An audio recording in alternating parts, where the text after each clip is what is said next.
Okay, we'll start the session. Good evening, everyone. So this is Saravanan, PhD scholar and Prime Minister Research Fellow. Thank you for joining the problem-solving session of week 3 for the NPTEL course Air Pollution and Control. We are in the third week. So just an introduction about me. I am a PhD scholar and Prime Minister Research Fellow in NIT Tiruchirappalli, and my research area is in solid waste management, landfill mining. And as a part of PMRF TA ship, I am taking this NPTEL problem solving session. So I hope you attended the first week and the second week sessions.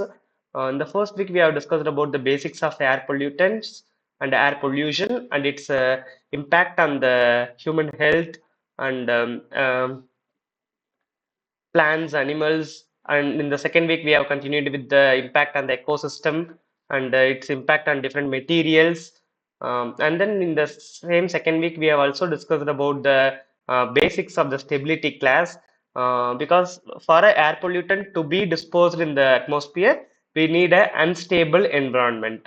Whenever there is an emission, we need a unstable environment to get the pollutant to be disposed in the atmosphere. So, what are the meteorological parameters like wind speed, temperature in the of the air parcel, atmospheric temperature, humidity, how the moisture is affecting the dispersion, everything contributing to the dispersion of the pollutant. That and all we have discussed in the last week. So in this week we are going to discuss about the model, how to model this pollutant dispersion and how to calculate the concentration at the different points when a pollutant is emitted from a stack or from any point of source. And we are also going to discuss about different stability classes like plume type behaviors and all we are going to discuss in this week. So this week's session will be 2 hours, and the first 1 hour I am going to discuss about the same lecture material what professor has taught in the videos, and the second 1 hour we are going to discuss about some of the problems and older assignment questions of previous years. Okay, so yeah, we'll go move on to the session. So if you have any doubt, please post it in the chat box, or else you can unmute and you can stop me in between also. Later, after the session, if you have any doubt, please post it in the SWAYAM portal Q&A section. Okay, so there you can find Google Forms. There you can update your questions, and you can find the older videos, first week and the second week videos of mine, and also the presentations and the problem solving presentation. Both the presentation will be are already uploaded in the folder that also given in the SWAYAM portal. You can check. Okay. So I'm moving to the presentation. So this week we have a lot of presentations. So just for a glimpse, I'm speeding up the lecture. Yeah. So first we are going to discuss about the atmospheric stability and plume behavior. So last week itself we have discussed about the unstable, stable, and the neutral condition. So what is unstable condition? It will be ready to disperse anywhere. What is a stable condition? It will not disperse rapidly. So slowly it will disperse. Neutral condition, it will stay in its own position. So another three examples we can say. Unstable will be the condition in which the air parcel will move up. Whatever the air parcel emitted from the chimney will move up, and in the stable condition it will move down because the atmospheric temperature is already hotter than the parcel's temperature. So the hotter air will be low density and it will be at the top, and the higher density will be at the bottom. Colder air will be at the bottom. So this is the difference. So whenever your plume uh, emission temperature, parcel temperature will be higher temperature, then it will easily move above and it will disperse. So the condition required is to move up and higher temperature. That the neutral condition is the one it will make the parcel to stay in its position at the same point. It will not move up, it will not sink. So that is the condition in neutral. Okay, so that can be classified based on lapse rate, Richards number, and classification schemes. These are all based on the stability classes based on these three numbers. So coming to the lapse rate, so we have discussed about the environmental lapse rate and the atmospheric lapse rate. Sorry, adiabatic lapse rate. So adiabatic lapse rate is the one is based on the air parcel's temperature. If it is dry, then in DALR. If it is saturated, then SALR, saturated adiabatic lapse rate. This will be constant. DALR is minus 6 degrees Celsius per 1000 meter rise or per kilometer rise.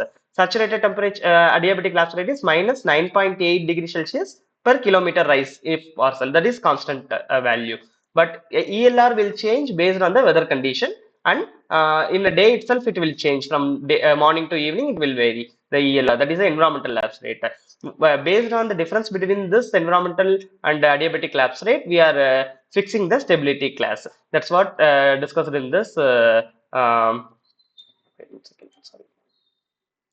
This was discussed in this table, you can see. So whenever the ELR is less, it will be stable. Whenever the ELR is higher, it will be unstable. That's the condition. Don't think about SALR and DALR. Just think about ALR and ELR. So whenever the ALR is higher than the ELR, then it will be stable condition. Whenever the ELR is greater, then it will be unstable condition. Whenever both are equal, then it is called a neutral condition. Got it? Okay, what is lapse rate? That we discussed in the last class, that I am going to discuss again now. So yeah, the lapse rate is the one which will give you the relationship between the temperature and the altitude. So whenever you are climbing the mountain, how you will feel? At the bottom of the mountain, you will feel hotter. At the top of the mountain, you will be feel colder. So the temperature is reducing with height. So it will be 0 meter, 10 meter, 20 meter, up. So 1 kilometer at the mountain, you will feel 30 degree, 20 degree, 10 degree, 0 degree also you will feel. So in the x-axis you can have temperature, in the y-axis you have altitude, that is Z. Then whatever the, I'm sorry, yeah. So whatever the line if you draw, that will be linear line. That change with respect to change of temperature with respect to altitude is called lapse rate. So that will be denoted by dt by dz. That is called lapse rate. That is the theta. You got it. So that is your environmental lapse rate. How your environment is behaving based on different weather condition. But the parcel, air parcel that is emitted from the chimney, that will be constant. It will reduce in a constant temperature like -6 degree or -9.8 degree based on dry and wet adiabatic lapse rate. Got it? Okay. So please remember, if ALR is greater than ELR, that will be a stable condition. Then the parcel will move down. Whenever the ELR is greater than ALR, the parcel will go up. Whenever both are equal, then neutral. The parcel will stay in its position. The other extreme condition, extreme stability condition, that is the worst condition we will say in the air pollutant dispersion. That is ELR is negative. So with which altitude the temperature will increase. So this is called a negative lapse rate, where it will happen in the valley, in between two mountains. If you find any valley, so there the temperature will be in inverse condition during night time or during early morning time, or in the seashore you can see this type of inversion condition during evening times, because the land will easily get colder compared to the air. In the morning, the land will easily get hotter compared to the air. So the land have this behavior. Based on that, the temperature will change. So this inversion condition will make the ELR negative and make the pollutant to stay in its position. So that is the worst dispersion condition. That is a calm condition, we can say. You got it. So please remember this table. This is very important. Yeah. So also we can express these things with the Richard number and other instability classes. So this and all not important anyway. You can please go through. Ri is the Richard number. So based on the value of Richard number, you can also, this is also the relation between wind velocity and altitude. There we have discussed about the temperature with the altitude. This is the common method. Lapse rate is the common method we will use in air pollutant calculations. So Richard number is the relation between the wind velocity and altitude and temperature and the altitude. So this three combination will give you the Ri. Based on the Ri value, you can say it's a stable or neutral or unstable condition. Got it? Then the stability classes can also be different classification scheme like Brook 1, Pascal Gifford classification, and Turner's classification we have. So that are all based on classes. So stability classes, as I mentioned, stable, neutral, and unstable. They have A, B, C kind of clusters. Different scientists have proposed different stability classes. The majority of this classification are proposed in US conditions. So you can see different models are proposed with the different cities in the US. So based on the EPA guidelines, same thing we can adapt in India for any city which is matching with the meteorological condition of the same city that was proposed. Got it? So the Brookhaven is a place in US. So there you can find the same weather condition. If the weather is calm and weak, then it is very unstable. That is A condition. You got it. Then strong wind, then it is C. That is a stable condition. Like default condition, you can say A, B, C, D, E, F, G. So this is the one now we are using in for tables and all. So this classification is very common, A to G condition, very unstable to extremely stable conditions. So that is based on daytime and nighttime, also based on clear sky or the based on the cloud condition. If it is a clear sky, then this is the value. If it is a cloud condition, then it is this stability class, and also based on the wind speed. So you have to know the wind velocity, you have to know the temperature, you have to know the cloud cover. Then you can easily, with the time, daytime or nighttime, you can easily find the stability class A, B, C, D, or E and F. Okay, got it. Same thing here. I am saying it is a vertical temperature gradient, that is theta, sigma theta, and same we can find with the horizontal gradient also. So whenever the pollutant is getting disposed, it will move in horizontal as well as the vertical direction, like a cone shape. So that two stability classes we can identify, delta Z and sigma Z and sigma Y. So two conditions we can find based on the stability classes. Another Turner stability class they have mentioned with wind speed and net radiation index. That's the solar radiation. If you know the solar radiation data, you can find the stability class from 1 to 7 they have mentioned based on the wind speed and the net radiation index. So whatever the data available with you, you can find the stability classes accordingly. This is what I have mentioned in the Gifford dispersion coefficients. So it's a coefficient. Sigma Y and sigma Z are very important in calculating the pollutant concentration. If you think this is a nuclear power plant or any industry you can take, so they are having a chimney and they are emitting some pollutant from it. So the pollutant is getting disposed because the wind is in this direction, so it will get disposed in this direction. And also not only horizontal, it will also move vertical, and that is Z direction, that is Y direction. So all the direction it will move. So that is called the dispersion. So it will dispose in the form of cone shape. You can feel the cone in the 3D direction. So that coefficient we should know to identify how much pollutant after 10,000 meter or 10 kilometer, how much pollutant at 10 meter height or 20 meter height, that and all we can calculate easily based on the coefficient. So how to find sigma Z and sigma Y? That is if the wind is moving in a downward direction, that we have to know the x direction at a distance of 1,000 meter or 2,000 meter. If you want to know that x is a 1,000 meter or 2,000 meter, and the atmospheric stability condition, based on the above tables we can find any classes. So then we can easily calculate sigma Y and sigma Z. How to find? With the graph here. So see, if x is 2,000 meter or 20,000 meter, this is in a log scale, 100, 1,000, 10,000, 1 lakh. So this is in a log scale. Sigma Y we can find from the y-axis. So if I want to know the pollutant concentration at 2 kilometers from the chimney, so chimney is here, it is emitting some pollutant, and after 2 kilometers, what is the pollutant concentration? When the wind speed is this, when the climatic condition is this, then the stability class is assuming D. D is the stability class or neutral or unstable stability class like A. Then I have to go from 2 to, where is A? A is here. So this graph up to A I have to go, and I have to go with the sigma Y. You got it? Then 5 is sigma Y. 5, not 5, 500. It is in log scale again. So this 500 is the sigma Y.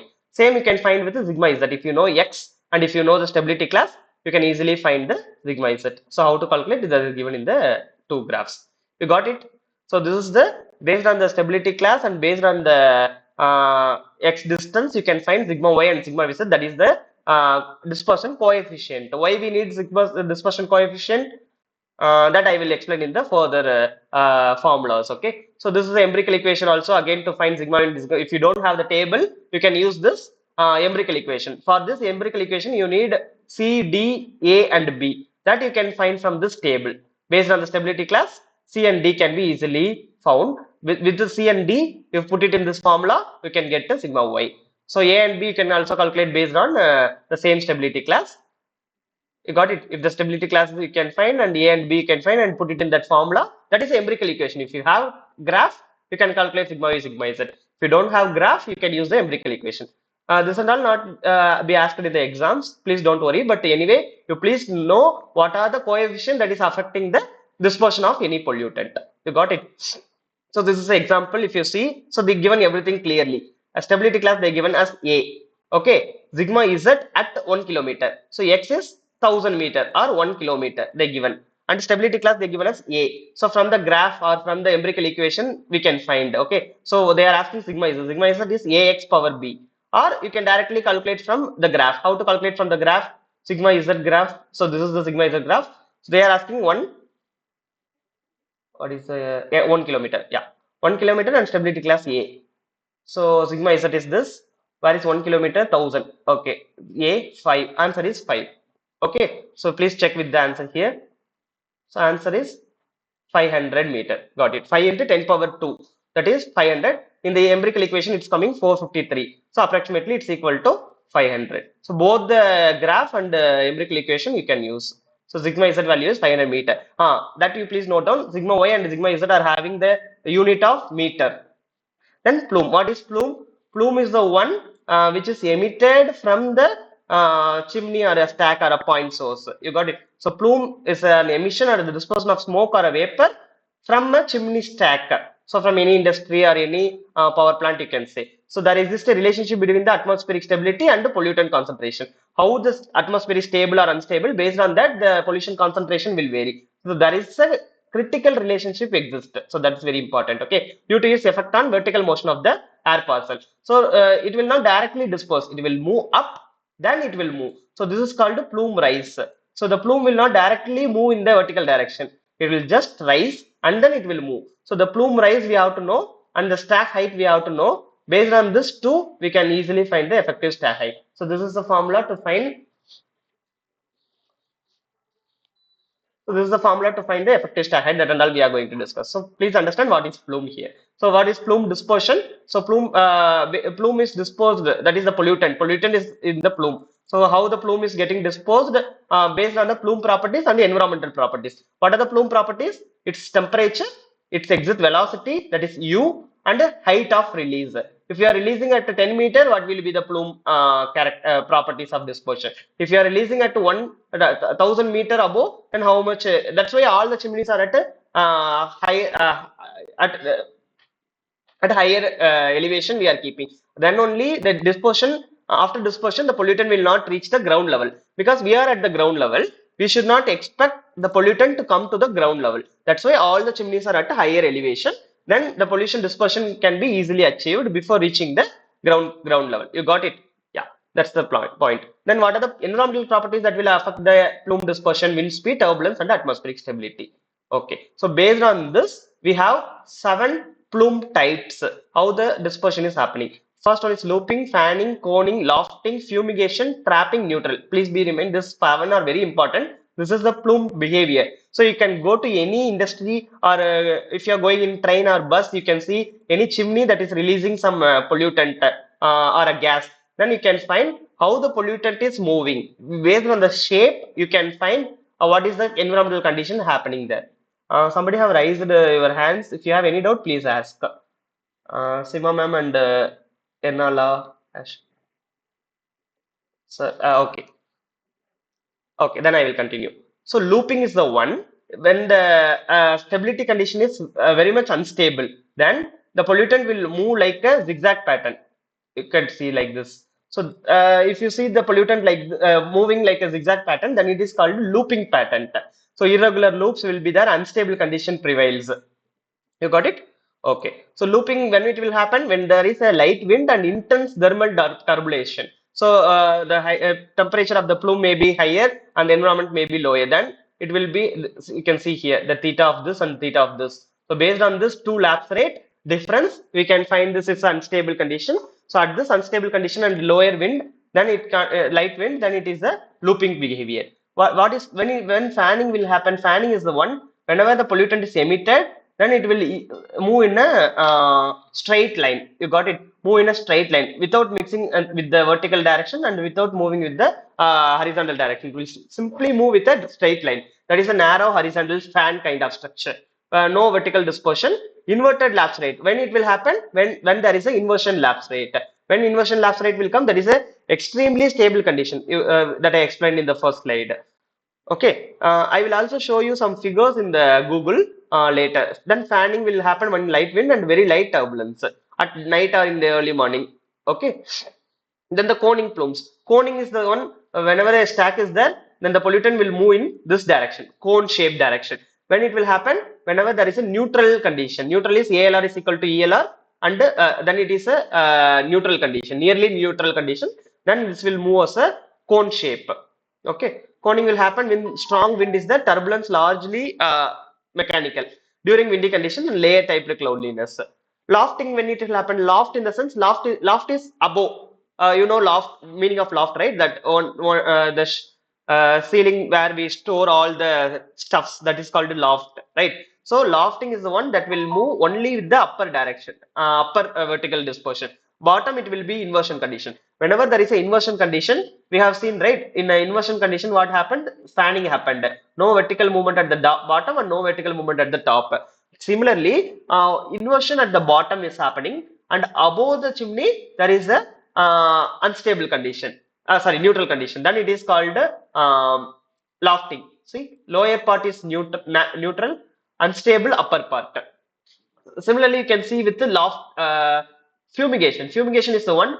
Above it will be inversion, upper part will be neutral, lower part you can see unstable. That's why it's called a fumigation. You got it? Then final one is trapping. Trapping is the one both side inversion. Center part will be with unstable condition. So unstable condition prevails between two stable conditions. So it will not move here, it will not move here, only it will move with this. That is called trapping. So you got it.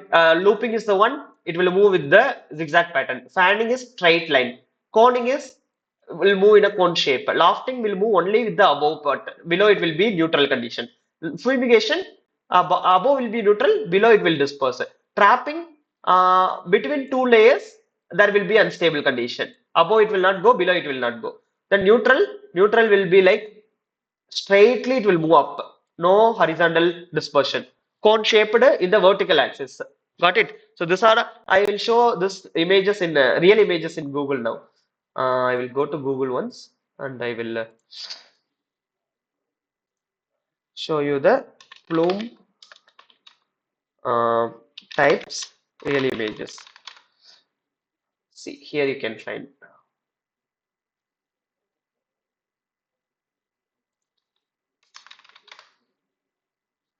Yeah. Uh,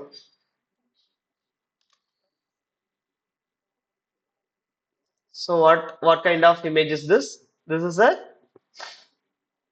above it's going, below there is a neutral. So this is a lofting condition. Got it? Similarly, see this image is neutral condition, only going up. This image is again lofting. Yeah, this is looping. This is looping. Here you can see the neutral, sorry, the fanning structure, fan, only moving in a straight line. Seeing the images, right? Yeah. So just observe when you are moving in a train or bus, you can feel this industries and the emissions moving in different shapes based on this is a looping. This is a looping pattern. You can see the some of the real images also. Fumigation will go only in the bottom direction.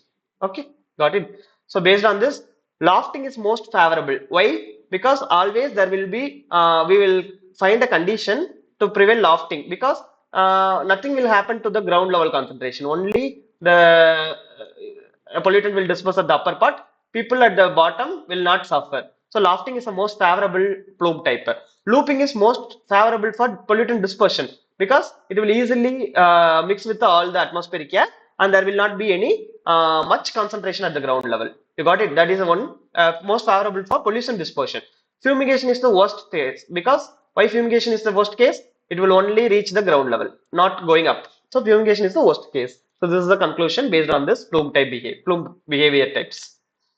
Now we are moving to calculate the stack height. So based on this, we know how the plume is behaving. Based on this, I am going to fix the height of the chimney and also I am going to fix the effective stack height. Stack in the sense chimney and stack both are same. So the plume will rise some height, then it will start moving. So this is the plume rise. This is the stack height, and this is the total will be your effective stack height. How to design that and all we are going to see here.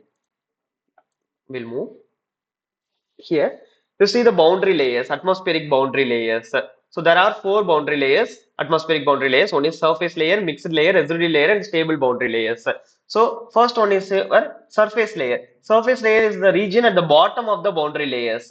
So you can see wherever we are staying near the lithosphere, that is called a surface layer. It is having 10% of their total magnitude. Then the mixed layer is the one where the turbulence is heavy. That the pollutant can easily mix. That's called a mixing layer. Then the residual layer is about half an hour before sunset. You can see a residual layer. There you can find after dispersion there could be a residue left over, allowing turbulent to decay, formally well mixed layers. Okay, so then stable boundary layer, that is nearly above the surface layer. At the night progress, you can see a calm wind will be there. At the time, you can find transform by its contact with the ground. You could feel the stable air there. It will not be good for dispersion, polluted dispersions. Then the second one is turbulence. Turbulence, you can see turbulence is the one you can from the name itself you can find it's a unstable movement of air or a mixing of air, turbulence. Irregular swirls of motion called eddies it will form. That then it will easily disperse the pollutants. How turbulence is happening based on this and all we have discussed in the first week itself. Due to the Coriolis, due to the rotation of the Earth, Coriolis effect, there could be the wind. Because the air is not stable, the air is moving, that's called wind. So based on the solar heating and rotation of the earth, we could feel the wind. So that is the factors affecting the turbulence: solar heating, frictional drag, and obstacles. Whenever there is a building, then the straight movement of air will be affected and it will form a swirl or eddies. Then the mixing height. So at what height the pollutant is getting mixed, that is called the mixing height. So above that there will be an inversion layer, or below there may be an inversion layer. Based on that, the ground level pollutant can be easily identified. So how to determine the mixing height? Based on radio soundings and remote sounding systems, and that is a profile method. And by parametric methods, you can find neutral, unstable, and stable conditions. So see here a profiling method, that is profile in the sense we are making the plot or the graph, that is a profile. So how to make a profile? By radio sounding. We are making a balloon to move in the air, and based on the readings from the balloon, we could able to find the mixing height. So how a hydrogen or a helium balloon with some sensors are sent into the atmosphere. Every second there is a radio zone we could get. So see here, based on that we are plotting. That's a profile we are getting. Got it? That's a subjective method. Again, radio sounding.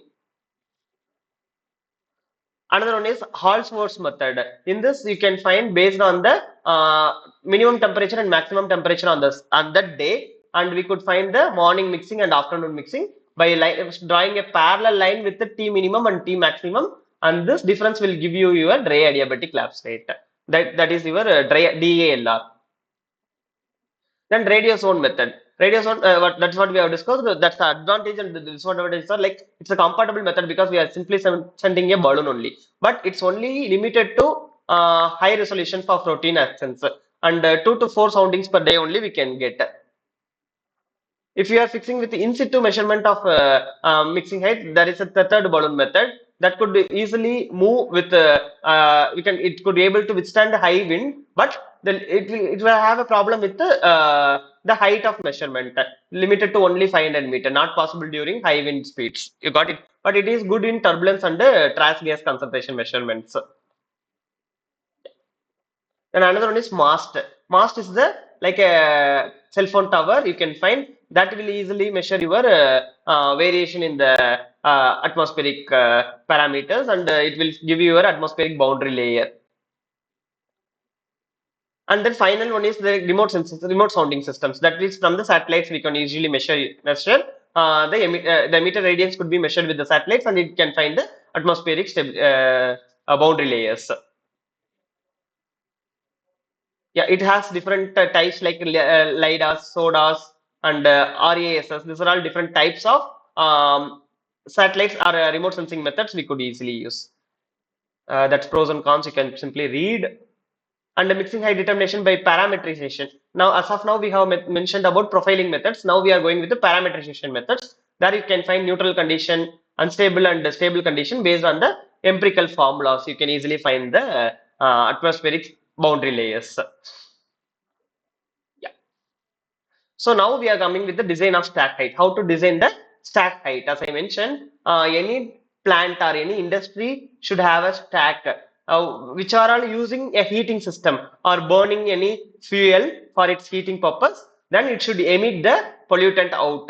So how much at what height it should emit the pollutant? That is the stack height. After that only we have to emit the pollutant. So there is a standard value given in the guidelines. In every national guidelines there is a our in Indian national guidelines like CPCB there is a guideline, and then national ambient air quality standard guidelines are there, NAAQS standards. So based on that also we can design, or else based on site specific parameters we can also design the stack height. Got it? So two things we have to mainly find. One is plume rise height and subsequent dispersion. Based on that we can find the stack height. As I mentioned, plume rise and the physical stack height, both will give you your effective stack height. Uh, so by three methods, like geometric method, numerical method, and physical modeling using wind tunnel and water fumes. So first geometric method is like designed for isolated rectangular buildings like this. You can see if it is a rectangular building, then you can easily if only suitable for rectangular buildings that could easily disperse your pollutant, like in which profile you can easily identify that profile you can design the stack height. If it is a numerical method, there is a separate EPA designed software that is called Screen 3 that can also be used to find the stack height. The third one is the physical modeling with the wind tunnels. That is more accurate and safest method. Physical modeling is by manual calculations. The same also recommended in the CPCB guidelines. So in the CPCB regulations, we have two conditions. One is based on the particulate matter emission. Another one is sulfur dioxide emission. Major industries will emit these two pollutants. One is particulate matter, another one is sulfur dioxide. So based on this two pollutants concentration, we can easily calculate the stack height, that is small h. Okay, QP is the quantity of particulate matter emitted. QS is the quantity of sulfur dioxide emitted. If you give in tons per hour or kilogram per hour, you can easily calculate the stack height. Which is higher, that should be provided. That is the worst case. So based on the worst case scenario, you can easily calculate the stack height. Got it? Yeah. So this is CPCB guidelines recommendation based on particulate matter and sulfur dioxide. Another one recommended guide minimum values are there. If these two are coming less than 30 meter, we should not use, because any chimney should be minimum 30 meter except the thermal power plant. Got it? And thermal power plant should be minimum of 220 meter. If it is having a capacity of 200 megawatt to 500 megawatt capacity. If it is more than 500 megawatt capacity, the minimum stack height should be around 275 meters. Think about the stack height of 275 meters. Whatever the building we are sitting will be around 10 feet. The room height will be 10 feet or 3 meters. So think about 375 meter. How much multiples it will be. So you can see the big stacks. I will show you nuclear power plant chimneys. So see the height, how much it will be. Minimum of 275 meters. Then how much it will be. You can see the shape of emission and the plume behaviors and all. You can easily find. So that's why all the chimneys are up this much height. Okay, that is all CPCB recommended values, minimum values. You got it. So there is an example you can see. An industry utilizes 0.3 million liters of oil per month. So per year it will use 0.3 into 12 million liters of fuel. Okay. Every 1 million liter will emit all this pollutant. If you burn 1 million liter, you will get this much pollutants. Then tons per year they are giving. So if you burn 0.3 into 12, how much it will be? That is 3.6 million liters. So 3.6 into this time, this much quantity of pollutant we are getting. So they are asking to calculate the height of the chimney. So we have to take, as per the CPCB guidelines, PM and SO2 we will take, and we can put it in this formula. Just conversion only. So in the formula it should be in ton per hour. In the CO2 SO2 formula it should be in kg per hour. Just multiply and get the values. So assume per year there is a 300 working days, or you can also calculate in the worst case of 365 working days. So find the chimney height. For particulate matter it's coming 12.67 meter. For sulfur dioxide concentration emission, it's coming 43.5 meter. So we have to compare both. Also, we have to compare with the CPCB recommended minimum value. So they are giving it's a industry, right? It's a industry. So industry there should be minimum of 30 meters. That's given in the CPCB recommendation. So compare all the three value 12.67, 43.5 and 30 meter, which is maximum 43.5. That is your minimum stack height. So at least you have to provide 43.5. More than that also you can provide. That will help you in reducing the pollutant concentration at the ground level. Okay, so that is the problem here. So just think about the plume rise. So now you have calculated the stack height. HS you have calculated. So now we have need the plume rise. How much it is rising? Why the plume is rising? That is the del H. Because the plume is rising due to the momentum and buoyancy of the stack gases.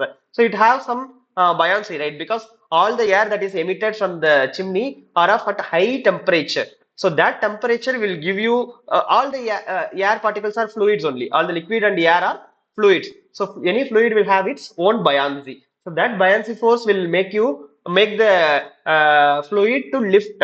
So that's why the if you are mixing the atmospheric air and the stack emission, so this two mixture will make the plume to rise. Okay, that's why the plume is rising. That is your del H. So that height we need to find first.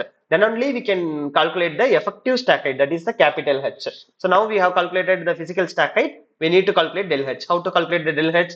Based on the stack engineering factor, meteorological condition, and nature of the effluent itself. So there are various empirical formulas, but major thing we are using is Holland's equation.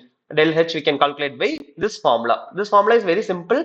You can think one is Vs. Vs is your plume exit velocity. We know how much velocity it's getting out from the chimney. D is the diameter of the chimney. So we know the diameter of the chimney and what speed it is emitting and what is the wind speed.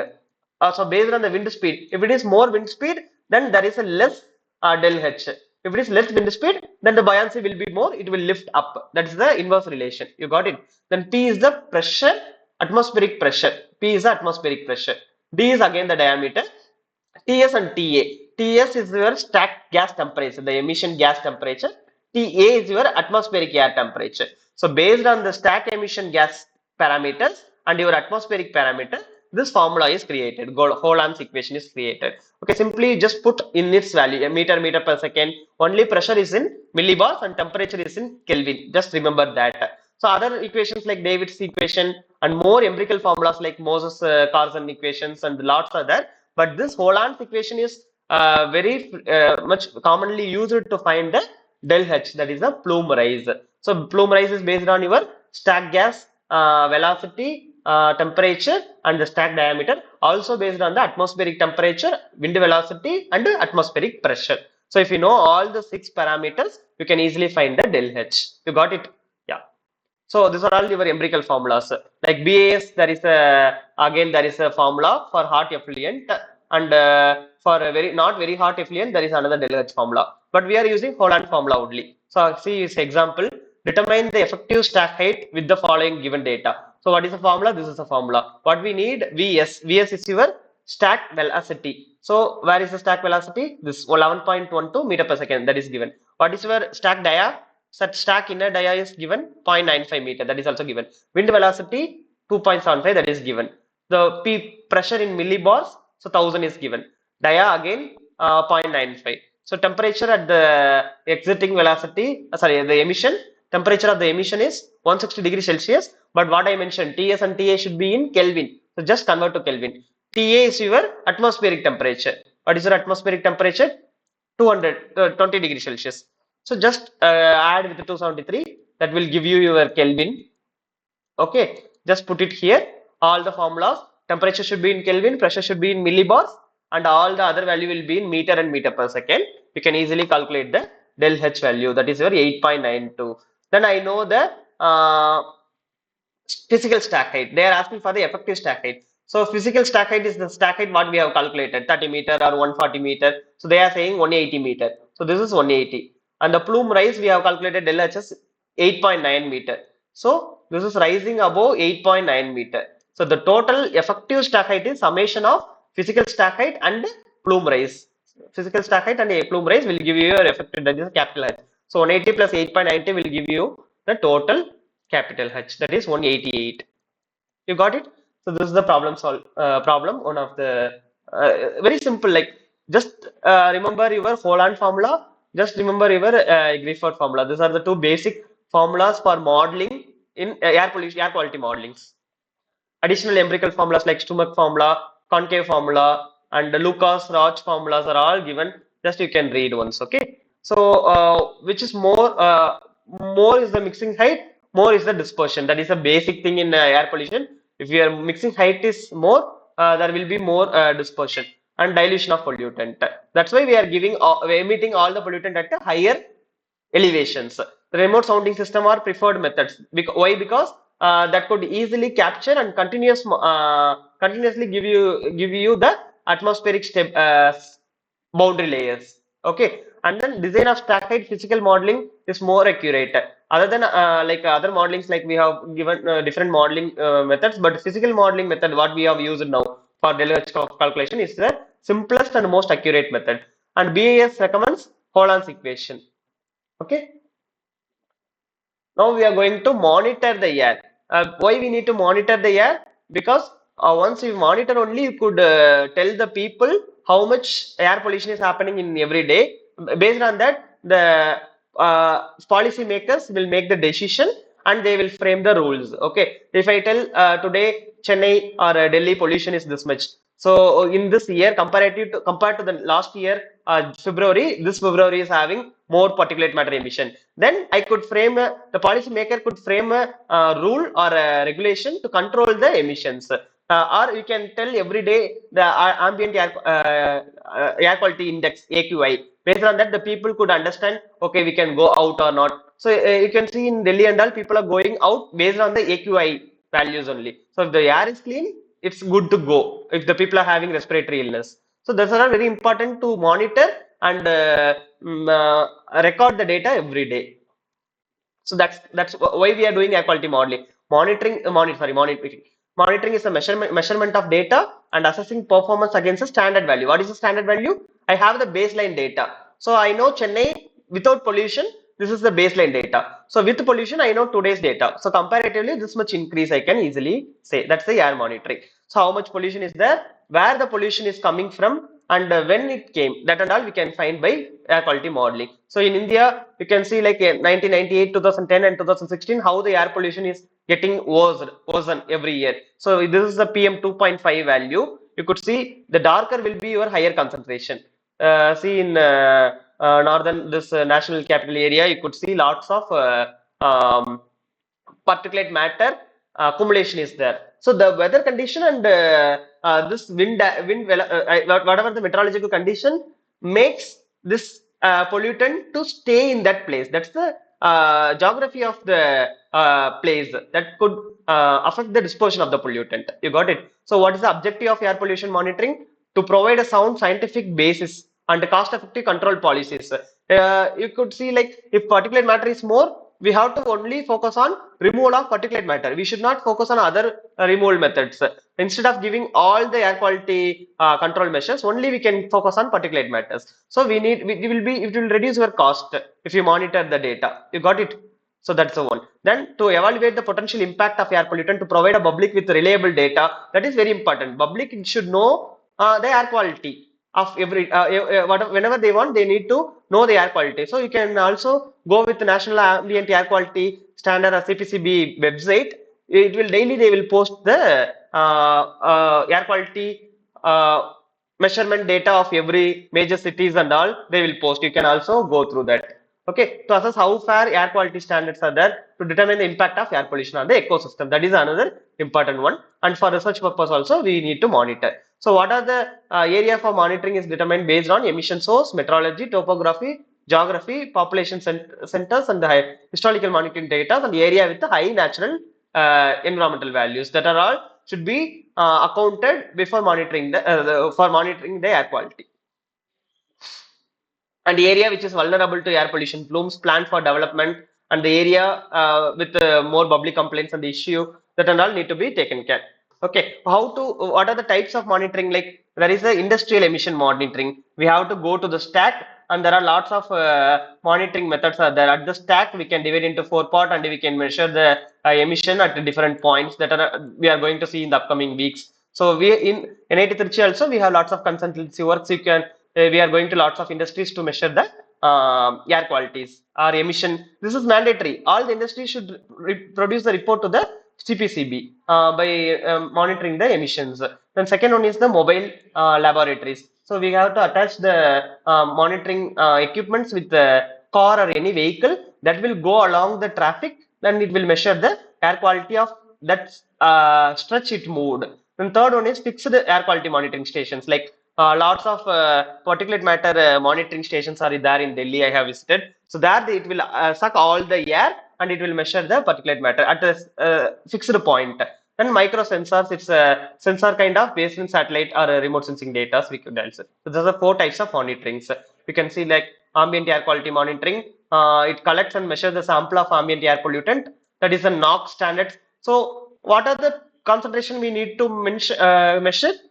In India, we have a 6 criteria pollutant that we discussed in the first week. What are the 6? Carbon monoxide, not carbon dioxide. Other than that, carbon monoxide is having more problem with the attaching with the hemoglobin, and it will form the carboxy hemoglobin. So that is the problem. So carbon monoxide, NO2, O3, lead, particulate matter, sulfur dioxide, volatile organic compound. These are the 6 criteria air pollutant need to be measured, monitored. So as I mentioned, stationary is the one. Stationary storage emission. We have to go to the industry's point, emission point, and we are measuring. On-road mobile monitoring. There is a you can see the pollution monitoring. Delhi Pollution Control Board Committee. They have a thing. So uh, pollution control board is PCBs. In every state we have that is State Pollution Control Board. Central Pollution Control Board is CPCB. In Union Territories it will be Pollution Control Committee (PCC). So like Delhi is a Delhi is a union territory, so it will be a pollution control committee. Okay, so here you can see like remote sensing and state monitoring, satellite monitoring. It will collect and measure data and continuously will produce the results. Stationary source monitoring, again there are 4 things. One is indicators and measurement techniques, monitoring frequency, and averaging time.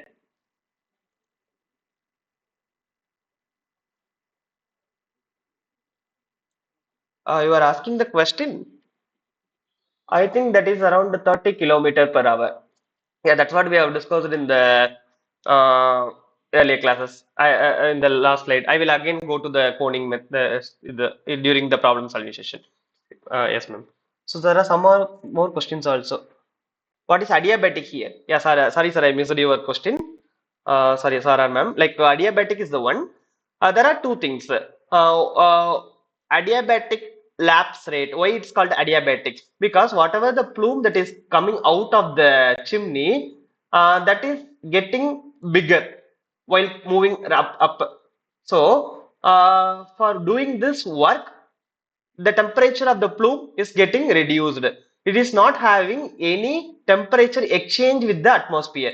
Once there is a temperature exchange with the atmosphere, then it is not adiabatic. You can think about the thermoflask. That's what I have discussed in the last week. So if you think about the thermoflask having hot water in that, so it will not having any contact with the atmospheric air. That's why it's maintaining the temperature of the water. So that is called the adiabatic condition. So how the temperature of the plume is then reduced? Because there is a work done due to rise in the volume. So volume rise will reduce the temperature, not the exchange of heat with the atmosphere. That's why it's called the adiabatic lapse rate. You got it? The opposite word for adiabatic is I will check once.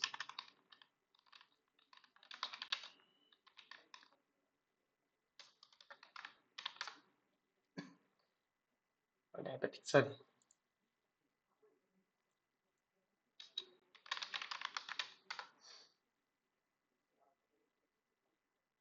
Isothermal. Yeah.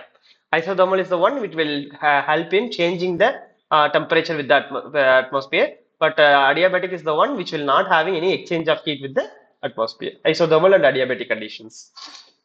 Yeah. So there is an indicator of performance. There is a measurement techniques. Where like continuous measurement techniques, continuous emission monitoring, continuous opacity monitoring, continuous parametric monitoring are there, and monitoring frequencies. Each pollutant have different monitoring frequencies. If you are taking ozone will destruct easily, so we have to monitor within 8 hours. If you take carbon monoxide, you have to measure for 24 hours. Most of the pollutant are measured for 24 hours continuously. So at least 4 point equally spaced, at least every 10 seconds, at least once per operating year, based on different monitoring techniques, we are having different frequencies of measurement. And then averaging time, as I mentioned, you have to average for 3 hours for emission limitations, 30 days rolling average, and a daily average. Like that, we have different average conditions, and we have to produce the data that could be compared with the baseline data. Okay, so ambient air quality monitoring can be done with two manual monitoring and automatic monitoring. So manual monitoring is the one by physical sample is collected and we have to monitor the data, like improved Western geek method, Jacobs method, chemical method, indophenol method, gravimetric method. All these are for different pollutant. In improved Western geek is for sulfur dioxide. Jacob method is for NO2. KI method is for ammonia.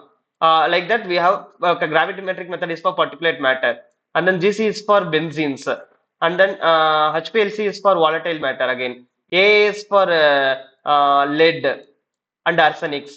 Got it? Like that, different air pollutant can be measured with different techniques. These are all 9 or manual monitoring methods. Like you can see, improved Western geek method is for sulfur dioxide. So we have the NEAAQ standards.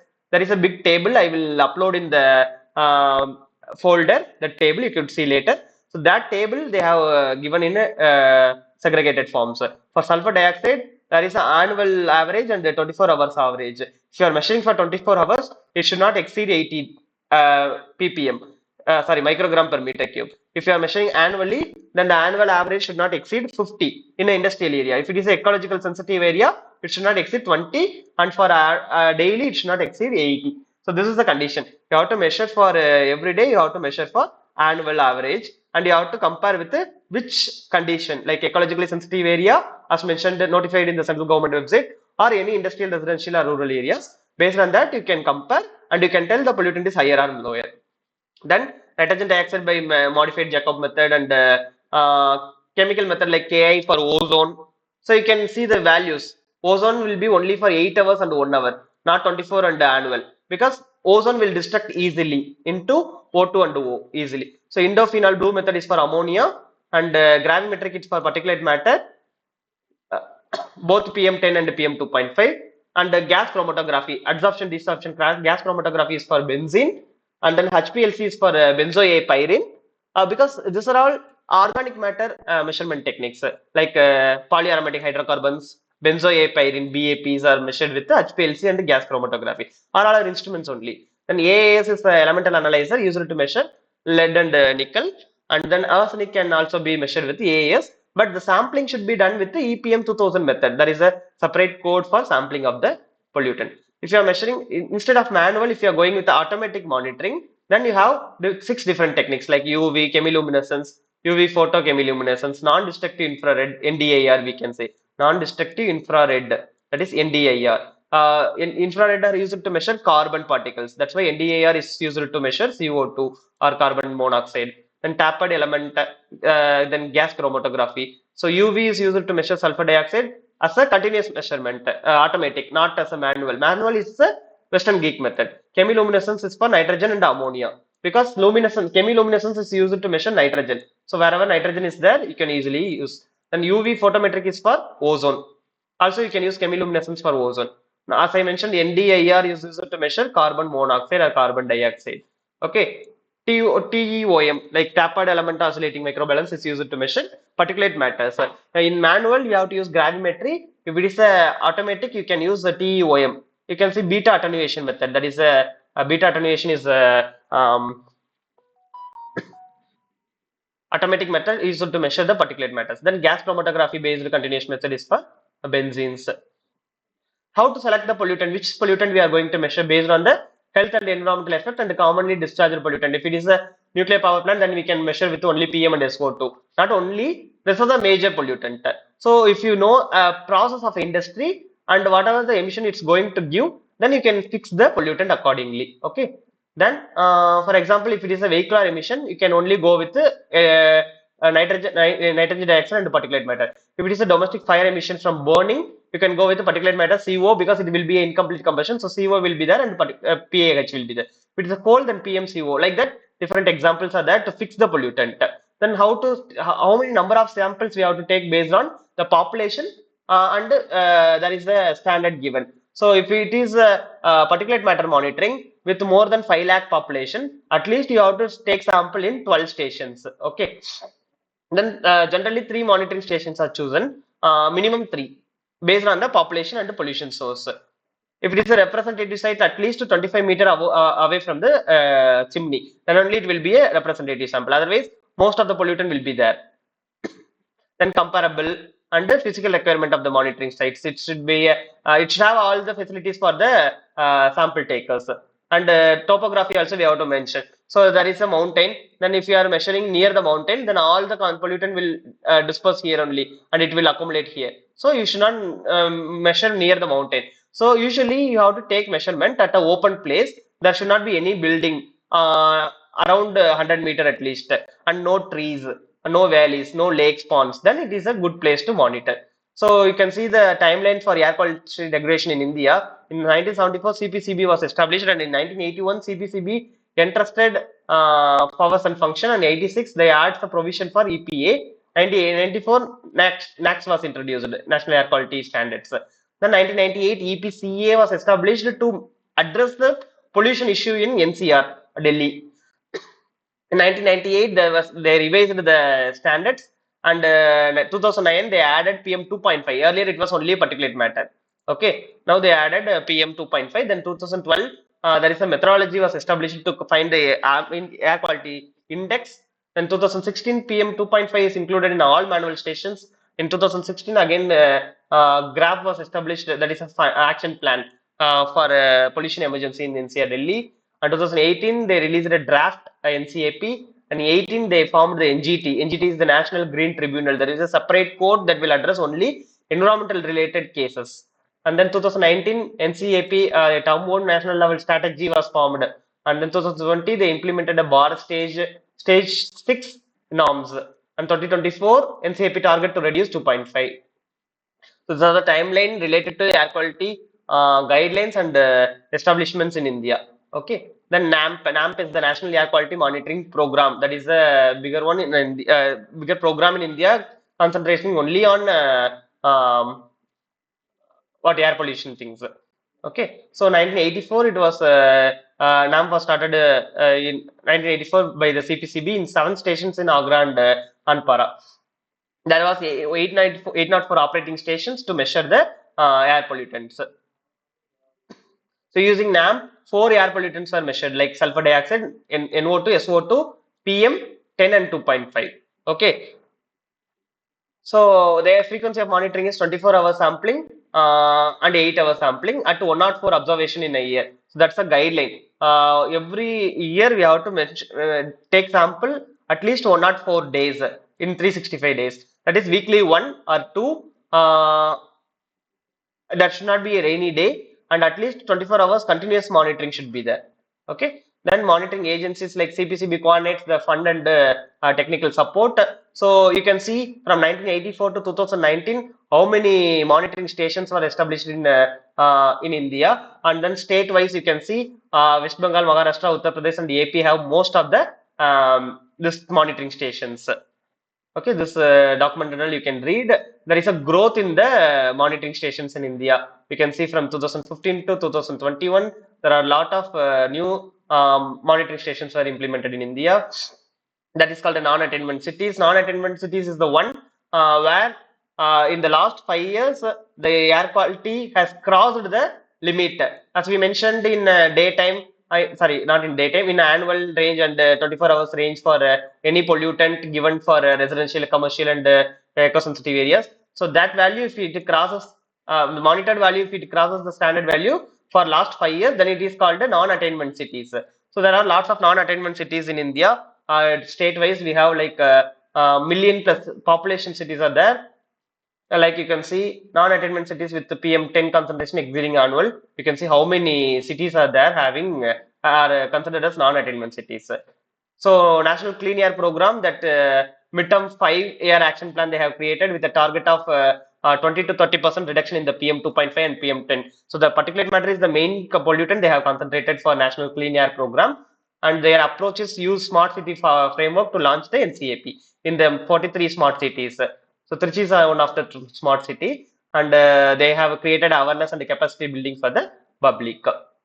Then the board level strategies like local, city level, regional, and the transboundary levels also they have established. So the conclusion is the air quality monitoring is required to provide information to the public, also to frame the policies for the for policymakers. It is required. So the NAMP is the first step by the Indian government tackling air pollution, and National Clean Air Program was also focused and targeted based program to tackle the air pollution in India.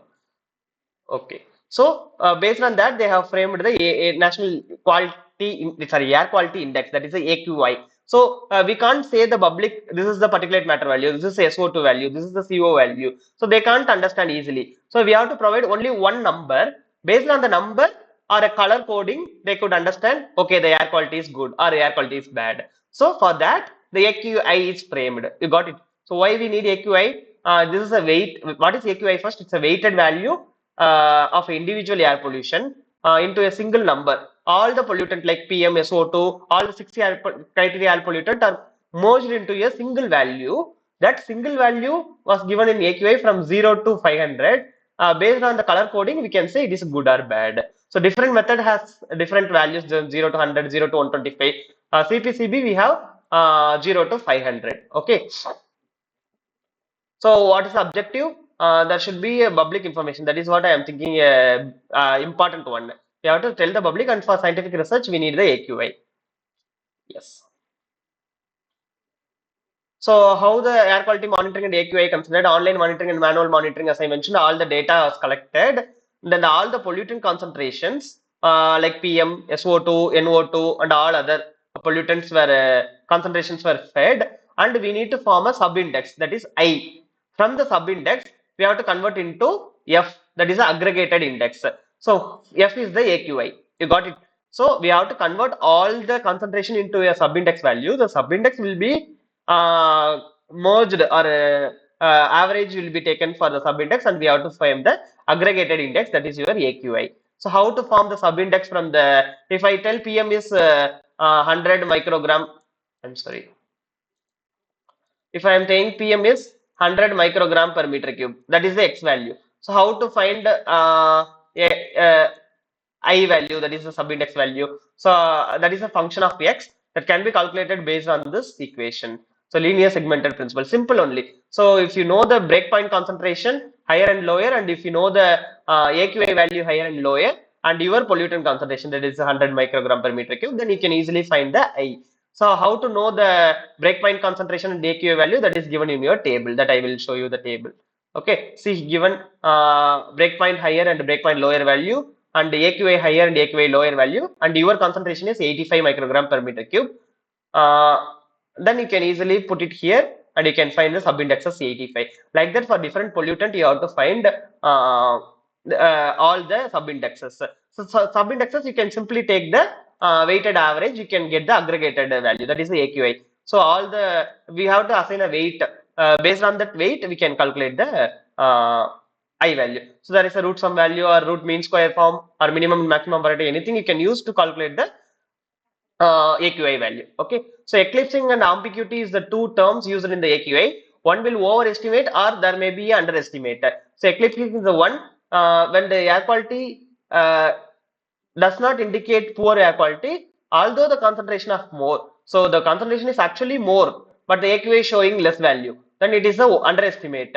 If the actual air quality is, concentration is very less, but the AQI value is more, then it is overestimated. So there may be two problems. Eclipsing and ambiguity may happen. Okay, so just note down of this two problem or error associated with the AQI. How to minimize the error? Different models are working on with the reducing different errors. Okay. Yeah, there are different empirical methods used to find AQI. So AQI maybe, as I mentioned, CPCB have 0 to 500. So different Tiwari and Ali model have framed from 100 to 10 to 100. They have categories, and this method is you can see category 1 to 7 they have proposed, and this is a pollution index method. From Naples, they have mentioned 0 to 175, and they have a numerical index. Method 4 is linear segmented method. This is our method. In India, we are following this method only. So 0 to 500, good, satisfactory, moderate, poor, very poor, and severe. These are the 6 categories of AQI. So if the AQI is 30, we can say good. If the AQI is 150, we can say moderate. So this is the index value, remark and quality method adopted by the CPCB in India. Okay. So based on that, we are having color code also, green to red. Yellow is moderate. So, what are the problem with carbon monoxide? There will be affinity to hemoglobin. So, you can see if the carbon monoxide, there is a AQI table. So, this is the breakpoint higher and breakpoint lower, and the AQI higher and AQI lower. We can get from these tables. I'll show you how to calculate that. And sulfur dioxide, ammonia, breakpoint values are given. See, if particulate matter I want to know, my concentration is 30, then this is the AQI higher and AQI lower. You got it? That is the value you have to take for the formula. So that is one example I am going to check and give you. Yeah, here you can see the particulate matter 2.5 and particulate matter 10 and all the pollutant values are given. So you have to calculate the AQI. Okay, so these are the monitored values. So how can I calculate? So first I will go with the particulate matter. 33 is given. Particulate matter 2.5. 33 microgram per meter cube is the measured value. Okay, so I have to check with the AQI table for the PM column. So this is the consolidated table. I'm just showing again. So from that, I'm first taking the PM 2.5. Okay, PM 2.5, you could see this table is given here. So my value is 33. I'm fitting with the 33 value. 31 to 60 is the 33. Okay, so this 51 and 100 are my I high low. So 100, I'm giving 50. Okay, BHI and BLO, how to find? 60 and 30. That is your satisfactory value. The range we consider from the satisfactory is 50 to 100 with respect to PM concentration 30 to 60. Here you can see 31 and 60, the AQI is 51 to 100. So these two values you have to adapt here. I high is 60, I low is 30. BH is, BH is 60, B low is 30, IH is 100, I low is 50. Okay, my value is 33. So if you put, you will get the simple linear extrapolation and interpolation value only. If this is 100, this is 50, then what is my value? If it is 30 to 60. A simple linear extrapolation, interpolation you can find that they are given in the formula method. Similarly, for O3 and PM 2.5, SO2, after getting all the sub-indexes, I'm just taking the maximum value, or I can take average or weighted average also. But worst case, I can take the average, that is a satisfactory 63. So 63, if you compare with the main table, it is coming as satisfactory. So AQI number is a one number that helps to easily understand the air pollution levels. If the higher AQI, there is a greater health risk. That is very important. So easily interpret by the common people based on the color code, data interpretation and decision making for the policy makers. And different countries have different breakpoint. Our country have a specific national air quality standards. Simply, I will go with the final thing, that is air quality modeling. So for modeling, we are taking the dispersion coefficient as we have calculated sigma z and sigma y. We are incorporating in the formula and we are calculating the ground level pollutions. So how air pollutant is disposed and react in the atmosphere, and how it is getting synced and disposed at the final point. That's what we are going to model. So what are the basic component?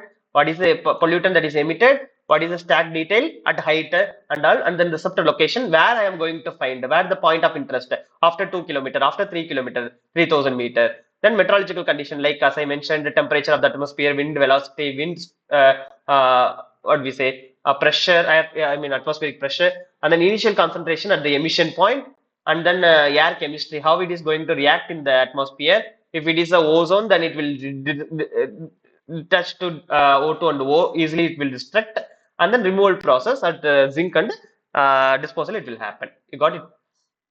Yeah. So all the data will be given in the dispersion model, and I will get the atmospheric concentration at the receptors. Yeah.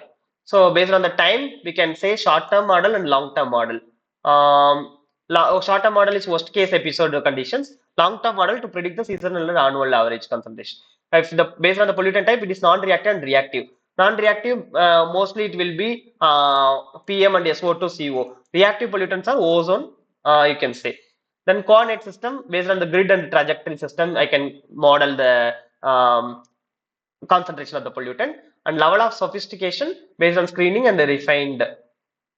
Screening is simple estimation, worst case meteorological condition. Refined is that requires more detailed and precise input data. So that is the level of sophistication. We can divide the air quality modeling. Okay, then input data. What are the data required?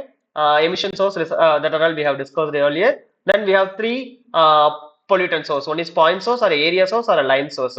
What is a point source? If it is emitting from the industry. Line source is if it is emitting from a transport or a vehicle. And area source, if it is a forest fire or a landfill, if it is getting fire, then is the area source. So cumulative data. So there are different air quality models like physical, statistical, and deterministic. Physical, there is a wind tunnel. Deterministic, there is a steady state and a time dependent.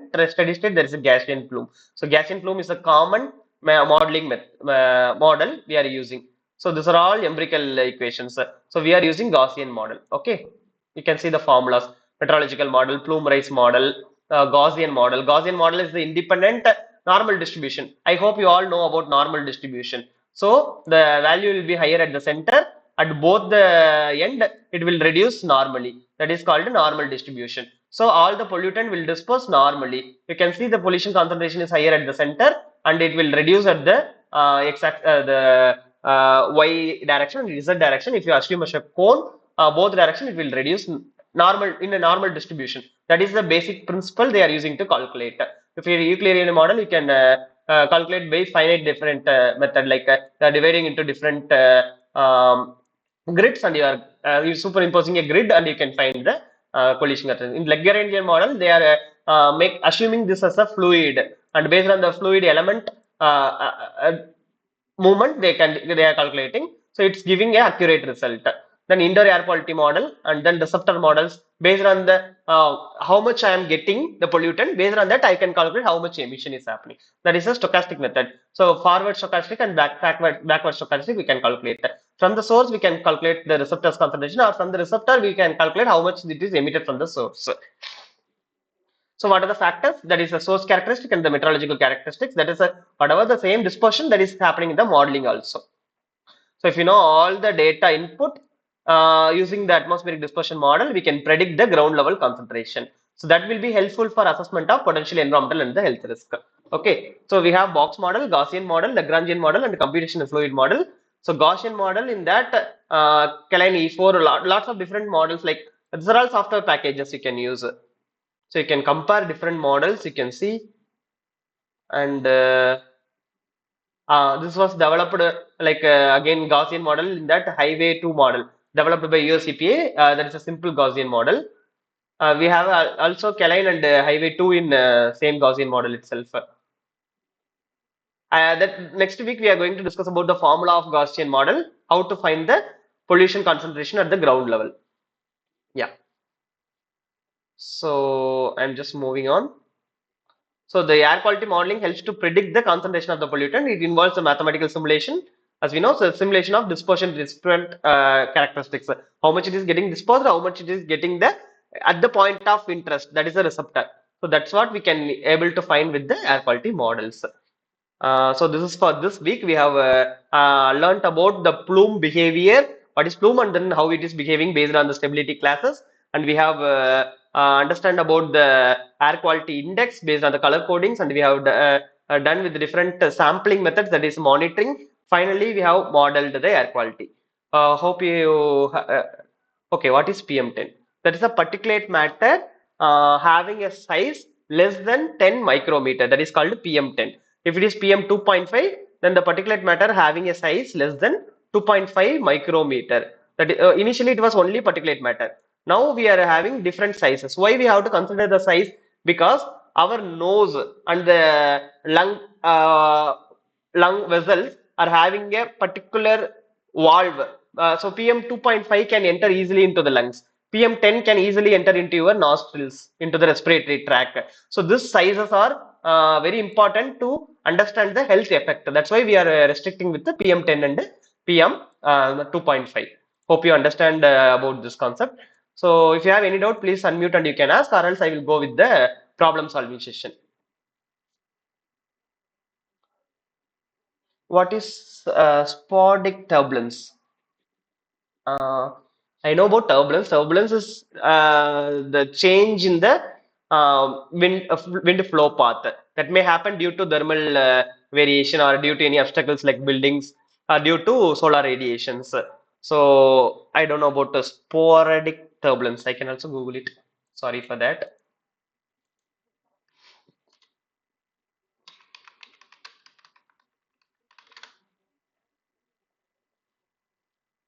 Yeah, sporty manner. I don't know. I'll look into it and I will explain you in the next class. I'm sorry about this. I don't know about the sporadic turbulence. Yeah. Yeah. Shall I move to the problem solving session? Yeah. Hope you don't have any query in this lecture. I will move on to the problem solving. Please post the answer in the chat box. I will read the question. Please post the answer in the chat box. Okay. Tomorrow is the deadline. Every Wednesday is the deadline for assignment. If you want certification, please apply for the examination by paying the examination fee and attend all the assignments. Every Wednesday is the deadline for every week's assignment. So tomorrow is the deadline for week 3 assignment. Please check your mark for week 1 and week 2 if you have already attended the assignments. Tomorrow is the deadline for week 3. So if you want certificate, best 8 assignments out of 12 will be taken for consideration, mark consideration. So please at least give 8 assignments with the full marks. Then you can get full mark in assignment part, 20 part. Then other 80 part, 75 mark will be given from the final examination. Okay. So I'm reading the first question. What critical relationship exists between atmospheric stability and the pollution concentration? In relation to plumes, I am asking. Horizontal motion of air parcel, vertical motion of air parcel, atmospheric pressure variation, pollutant aggression to surface. Just post A, B, C, D in the chat box. I'm reading the question again. What critical relationship exists between atmospheric stability and pollution concentration in relation to plumes? Horizontal motion of air parcels, vertical motion of air parcels, atmospheric pressure variation, pollutant aggression to surfaces. So as I mentioned, there is a critical relationship between the atmospheric stability and the pollution concentration. Based on the atmospheric stability only, the pollutant can move vertically. Then only it can dispose in the atmosphere. So option B is correct. So vertical motion of air parcel is correct. You can see here. So the critical relationship exists between atmospheric stability and pollution concentration due to its effect on vertical motion of air parcel. That's the important point. Please post the answer in the chat box. I hope uh, so the slide is visible and my voice is audible, right? Can anyone please reply?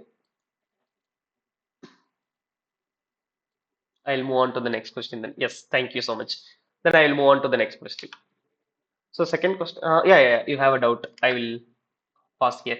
Sir, I have a doubt regarding assignment 2. Which of the following phenomena is responsible for transferring the heat from the tropic to the pole to create the atmospheric circulation?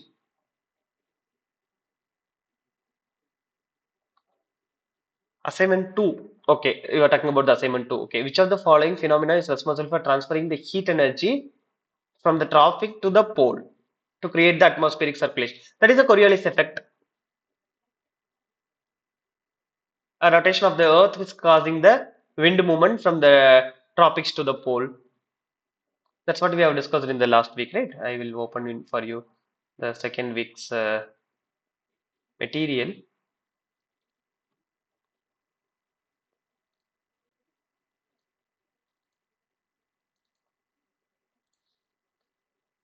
Hope you can see the material.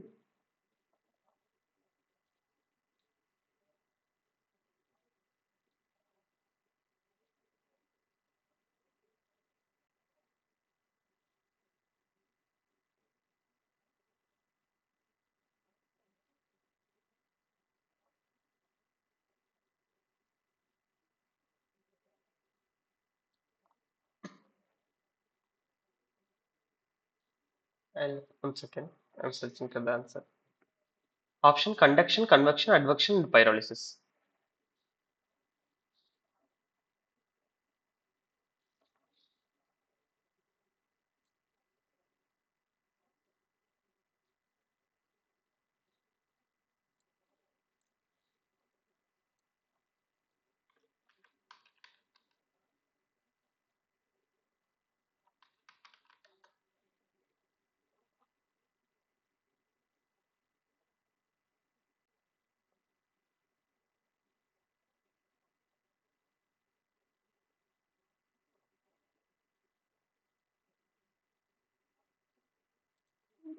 can see here.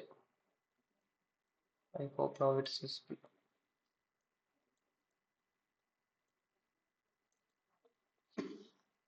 Yeah, here.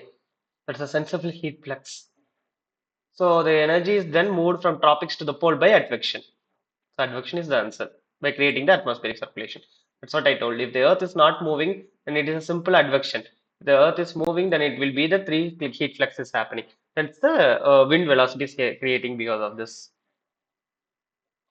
Yeah. So the second week's, I think you can see the answer there, right? Now the second week answer is out.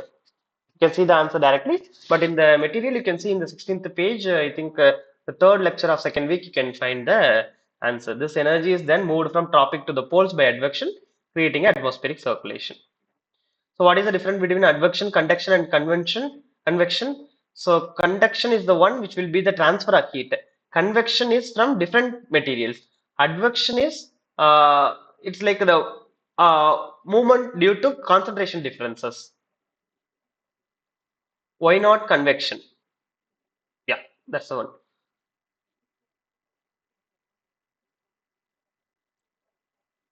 See, there is a like they are asking about the question. You just read the question. It's the transferring of heat from the tropics to the poles. So it's not about the Earth surface to the atmosphere. So Earth surface to the atmosphere is based on the different in two materials. That is land to air. So that is advection and sorry conduction and convention. You can see like if you are boiling water in the uh, what we say like a vessel in the stove, then what is happening is the heat is transferring from the vessel to the water. That is called the conduction and convection. But if you are transferring heat from water to water, then it is called the advection. So they are asking tropics to the pole, so it is transferring in between the atmosphere, then it is called the advection. I hope you understand. Yeah. So if it is between two same material, then it is called the conduction and convection. If it is between, sorry, the same material, it will be advection. Different material, then it is conduction and convection. Yeah. Hope you understand. Yeah. Thank you so much. I think you can see in Google. I also learned from Google in the last week what is the difference between conduction and convection. You can see the image that gives me the proper idea. See here you can see the heat is transferred from the vessel to the water. Then it is called convention. Then you can see this is called conduction. The advection, you can see advection image I am keeping again.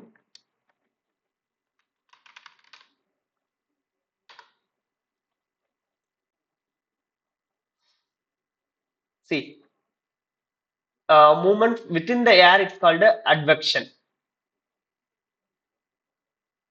Uh, Cold air to warm air, this movement, tropic to polar, or a sea breeze to the land breeze, this type of movement is called advection. Yeah, so some basics we have to learn again anyway. See the conduction, convection, advection, terrestrial transition. Just read this. Heat is transferred to part of atmosphere to the surface of the earth. Here it's a horizontal movement. Yeah. That also we have discussed the horizontal movement in the lecture PPT. I have closed, I guess. Sorry. Because the Earth is round, and if you make it as a flat paper as a map, then you can see equator is here, tropical region, then pole is here.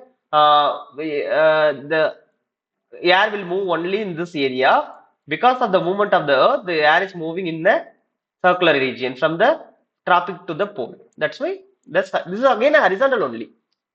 Okay, seems like vertical in the Earth's vertical point, but it is actually a horizontal movement because everything is it's a ground level movement only, equator to the pole. Okay, yeah.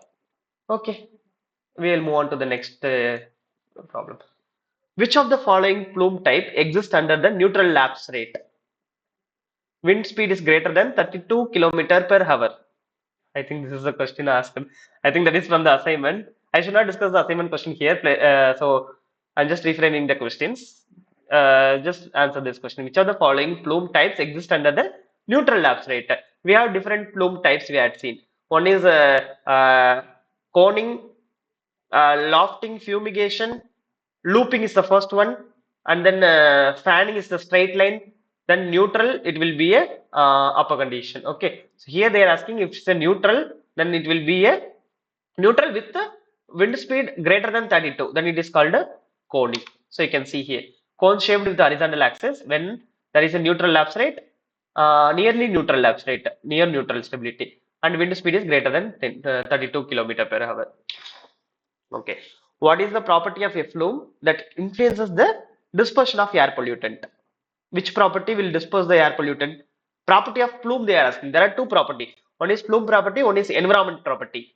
Which is plume property? Wind speed, exit velocity, atmospheric stability, turbulence. I am giving you the clue. There are two property. One is plume property, the second one is environment property. So they are asking about the plume property. A wind speed, exit velocity, atmospheric stability, and turbulence. Please post the answer in the chat box. You can say A, B, C, D, anything. Yeah. So wind velocity, exit, atmospheric stability, turbulence are all environment property. Only exit velocity is the plume property. Here you can see. Exit velocity, temperature, height of the release are all plume properties. Okay. Okay. The fourth question is, yeah. Thank you. B is correct. Yeah. So turbulence consists of irregular swirls of motion of wind is called. Yeah. This is a good one. Turbulence has a swirl motion. That is called, the swirl is called uniform wind pattern, wind direction, eddies, atmospheric stability.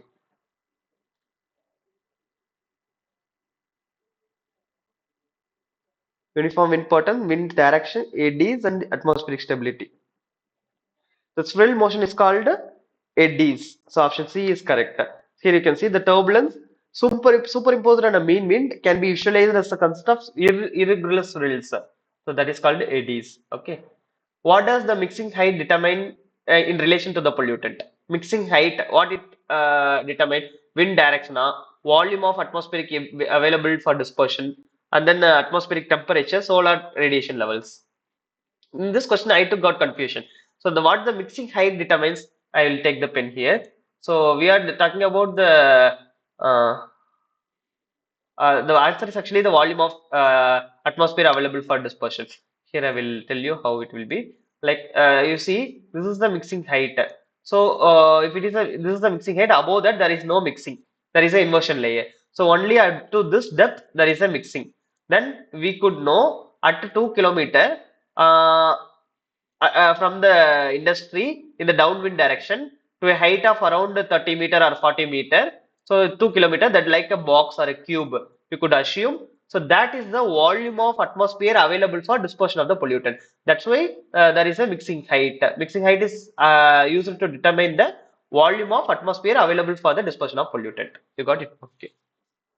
So the sixth question is, why is air monitoring carried out in place of high natural environmental value? Why is air monitoring carried out? To assess natural disaster, to evaluate urbanization, to understand the population density, to preserve the natural ecosystem. After assignment submit, you can't see the answer. By tomorrow night, 12 o'clock, you can see the answer. So tomorrow is after deadline, you can see the answer. Yeah. Every Wednesday, Thursday, you can see the answer. So now the first and second assessment answers you can see. Third assessment answer you can see in the see on Thursday. Yeah. So the answer D is correct. Yes. So air monitoring carried out in place of high natural environment due to preserve the natural ecosystem. So this is correct. Yes. So you can see area with high natural values need to be monitored. Which type of monitoring are included in India? Air quality monitoring networks. In India, what we are using? Manual, online, or both, or periodic monitoring. So in India, the air quality monitoring is happening both online and offline. So we have discussed this in the air quality monitoring scenario in India, both manual and automatic. What are all manual and automatic? Manual is like different methods we have discussed, like Jacobs method, Western Geeks method, chemiluminescence method. In the automatic, chemiluminescence is automatic, chemiluminescence, NDAR and all automatic methods. These are all, everything is used in India to measure the pollutant concentration. Okay. what does eclipsing occur in the context of air pollution index? Air pollution index is A, air quality index or air pollution index AQI. So AQI is the one value. We have two errors. One is eclipsing, another one is ambiguity. What is the problem with eclipsing? Eclipsing is when the pollution is overestimated, when the pollution is underestimated, when concentration of pollutant are within the acceptable limit, when historical data is missing. Which error is eclipsing? Eclipsing is the one we are giving a value which is lower. Even though the pollution concentration are higher, we are giving a smaller value. So the value is underestimated. That is called eclipsing. You got it? Eclipse is a big one. We are giving a smaller value, but the pollution concentration is higher. So there is underestimation. Ambiguity is the one that we are going to discuss in the upcoming slide. We are giving a big value even though the concentration is very low. That is called ambiguity. So that should not be. That is a overestimation. Eclipsing is an underestimation. Which type of air quality model deal with the pollutant like PM, SO2 and CO? It is a reactive or non-reactive or a long-term and tragic model. Which is correct? PM, SO2 and CO. Which is reactive or non-reactive? Think about ozone. Ozone is reactive or non-reactive? So the answer to this question is option no. How PM will react? Okay. Okay, you are thinking about SO2, H2, SO4. Okay, but the model I am talking about, model is non-reactive model only. So please think about this. So SO2, PM and CO will not react. Only O3 will react in the model I am talking about. So it's a non-reactive model. So based on the time period, you can see short term, long term. Based on the pollutant type, non-reactive and reactive models. Non-reactive model can be used to PM, SO2 and CO. Reactive models are used for ozone formation and dispersion. Okay, we are assuming PM, SO2 and SCO will not be reactive in the considered system. That is non-reactive model. If you take ozone as a pollutant, it will be assumed only it's like a reactive pollutant. Okay, it may react SO2 may give H2SO4, but we are assuming that as a non-reactive for model purpose. That's the assumption. Then coordinate system like grid based and trajectory models and sophistication based screening and refined model. That also we have. How are screening models characterized? Now only we have discussed. Based on the sophistication, there are two models. One is screening, another one is refined. So screening will be detailed treatment of physical, chemical, atmospheric process, simple estimation with the worst case meteorological, complex estimation with worst case meteorological, trajectory based calculations. So screening is very simple model. Refined is complicated model. So screening characterization based on simple estimation with the worst case meteorological conditions. Here you can say simple estimation with worst case meteorological. Refined is more detailed and require a more detailed precise input data. Okay, this question you can answer. Which is extremely stable condition, which is a worst air pollution condition, air pollution dispersion condition. So which is stable? Whenever DALR is greater than, don't think about D and S. Whenever the adiabatic lapse rate is higher than the environmental lapse rate, this is stable or unstable. Or ELR is, ALR is less than ELR, then equal, then ELR is negative. So ALR is constant. ELR is varying based on the meteorological data. So ELR is negative is the worst environmental dispersion condition, a stable condition. That is a stable condition. It will not disperse the pollutant. That's the worst case. Okay, here you can see. So they are asking extremely stable condition. That is a ELR. So you can see extremely stable is ELR. So the first is stable. Second is unstable. That is ALR is greater than ELR. ELR is greater than ALR. Stable and unstable. Okay. Now please remember this table. This is very important. I'm sorry. Which plume type is most favorable for ground level concentration and pollution dispersion, respectively? There are two conditions I am asking. One is which plume type is favorable for ground level concentration. That should not be happen. Which is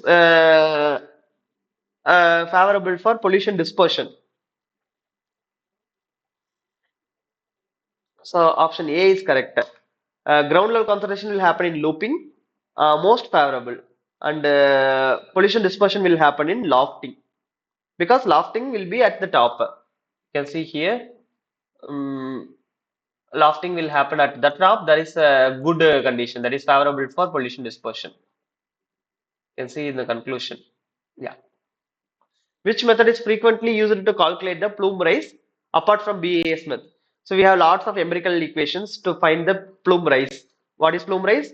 The physical stack height is small h, and then the plume rise, the plume out of the chimney will be raised to some height, that is del h. Then both added will give you the effective stack height, that is the capital H. The stack height can be framed based on the CPCB recommendation or PM and SO2.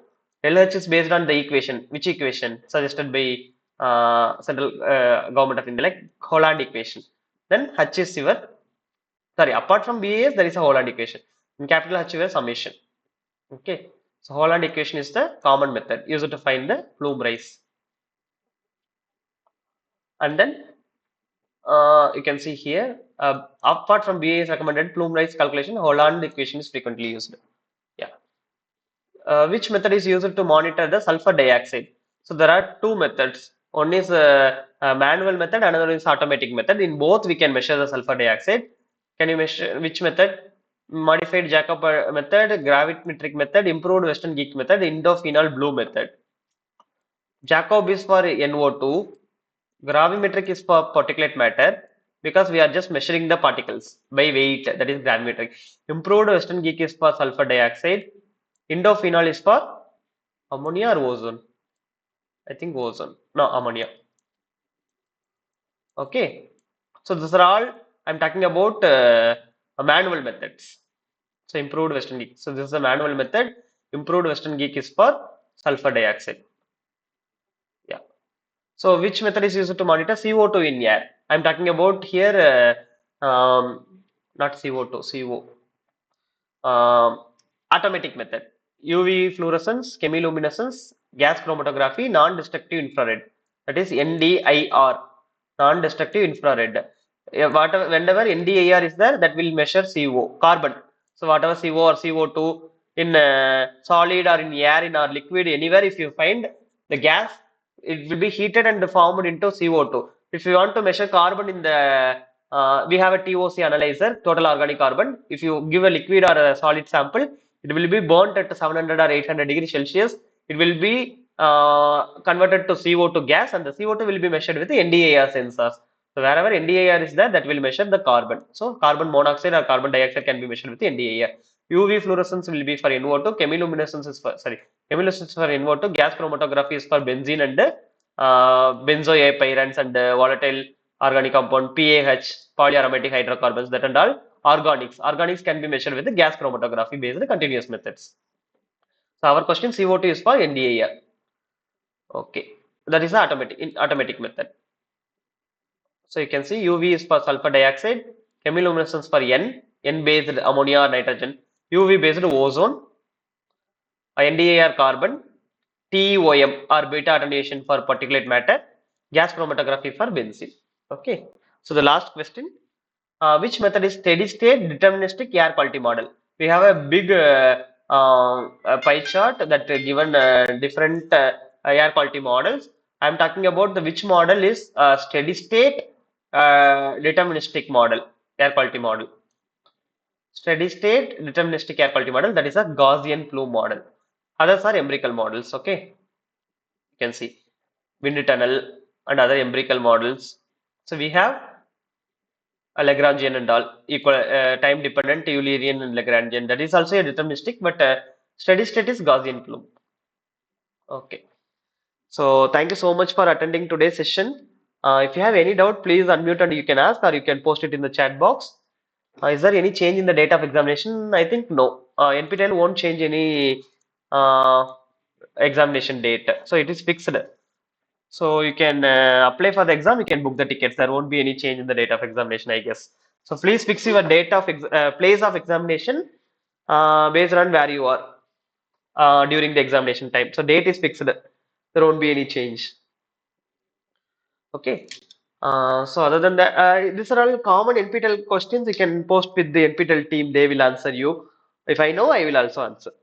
So this recordings I will post it in the Swayam portal. It will be uploaded in the YouTube and the link will be shared with the Swayam portal. Okay. Tomorrow itself I will. Today night I can upload.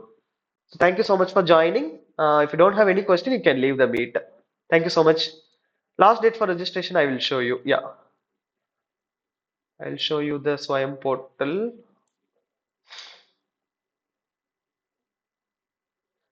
So if you go to the Swayam portal, uh,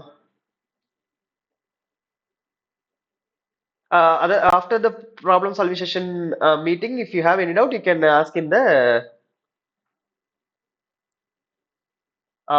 Q&A session. I'll tell you how to do that.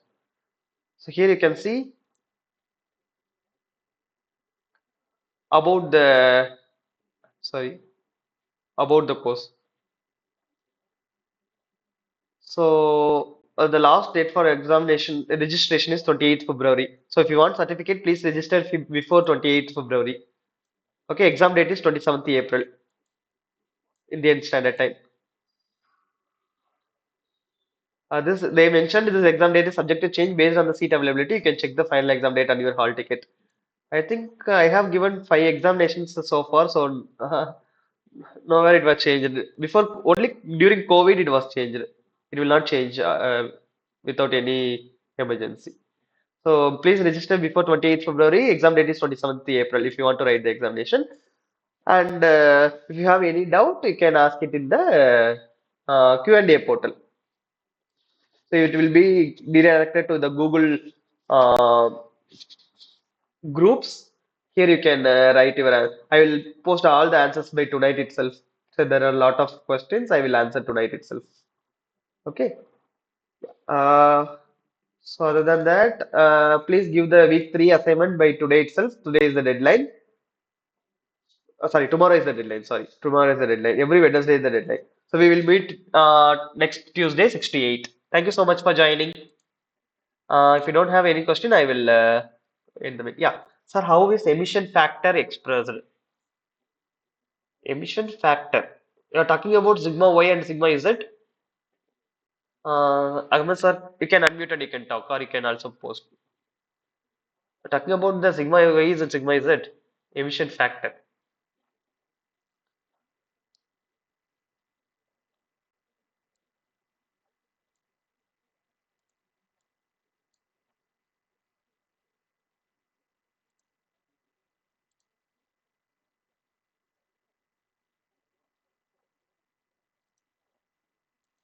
I don't know which emission factor you are talking about.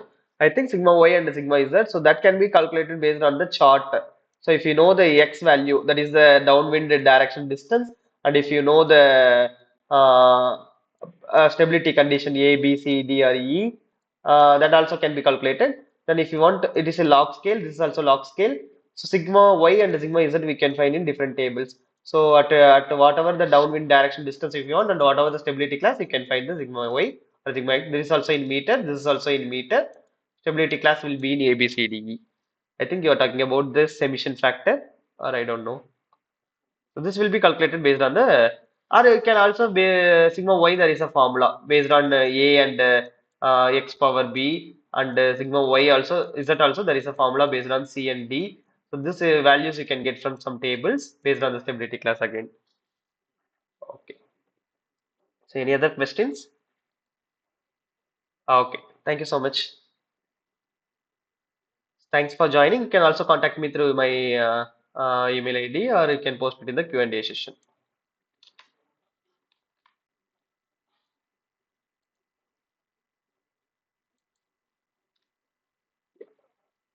If you don't have any question, you can leave the meet. I will stay in the meet for next 2 minutes and I will end the meet. Thank you. Thank you for joining.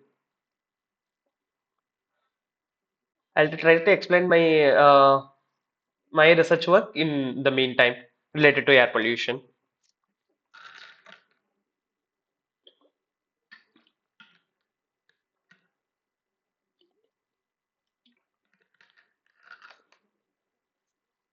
Okay. I hope that there is no more questions. I will end the meet. Thank you so much for joining. I'll end the meet. We'll meet next Tuesday, 6 to 8. Thank you.